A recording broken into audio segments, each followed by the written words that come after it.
Twins కూడా, అంటే ఇప్పుడు ఎగ్జాంపుల్ మన ఫెదరర్ చూస్తాను, ఫస్ట్ కాన్పులు 2 కవల పిల్లలే, సెకండ్ కాన్పులు 2 కవల పిల్లలు, వీళ్ళు ఎలా పుడతారు మనం అసలు? అంటే ఇప్పుడు నేను ఎంబ్రియోస్ తయారు చేయడం చూపించాను కదా సుధీర్, దాంట్లో ఎన్ని ఎంబ్రియోస్ మనం ట్రాన్స్ఫర్ చేస్తున్నాము అనే దాన్ని బట్టి మనకి మల్టిపుల్ ప్రెగ్నెన్సీ రేట్ ఉంటుంది.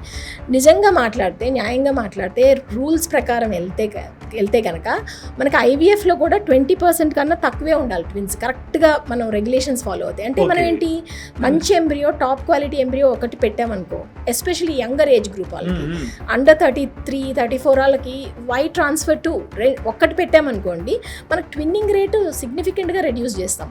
అంటే ఆ ఒక్కటి కూడా స్ప్లిట్ అయ్యి 2గా అయ్యే ఛాన్సెస్ లెస్ దాన్ 5% ఉంటుంది. కానీ మనం 2 పెట్టామనుకోండి, then your multiple pregnancy rate increases. నేను ఎగ్జాంపుల్ చెప్తాను, అంటే మనం కౌన్సిల్ చేసే దాంట్లో ఉంటుంది సుధీర్. ఇప్పుడు నా దగ్గర ఒక పేషెంట్ వచ్చారు, ఇప్పుడు she delivered a beautiful baby bye recently. వాళ్ళు ఏంటంటే మేల్ ఫ్యాక్టర్ అన్నమాట, హస్బెండ్కి స్పర్మ్ కౌంట్ చాలా తక్కువ ఉంది, తనకి కూడా నీటి బుడగల సమస్య ఉంది. She only 28 year old. So మంచి ఐవీఎఫ్ చేసాము, ఎంబ్రియోస్ ఎక్స్ట్రాక్ట్ చేసాము, తనకి ఒక్కటే పెడతానని చెప్పాను నేను ముందు నుంచి.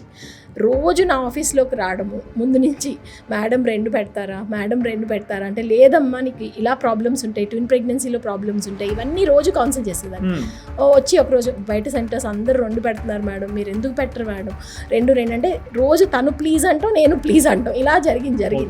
సో చివరికి ఒకటే, నేను I convinced her, I put 1 embryo. చక్కగా కన్సీవ్ అయింది. 2వ నెలలో బాగా వాంతులని వచ్చింది. సో నేను తనకి ట్రీట్మెంట్ చేస్తూ తను ఏమ్మా 2 పెడితే బాగుండేదేమో అంటే, వద్దు మేడం మంచిగా చేశారు, ఒకటే పెట్టారు, 2 పెట్టుంటే ఇంకెంత ప్రాబ్లం అయ్యింది దాన్ని. So we need to counsel them properly.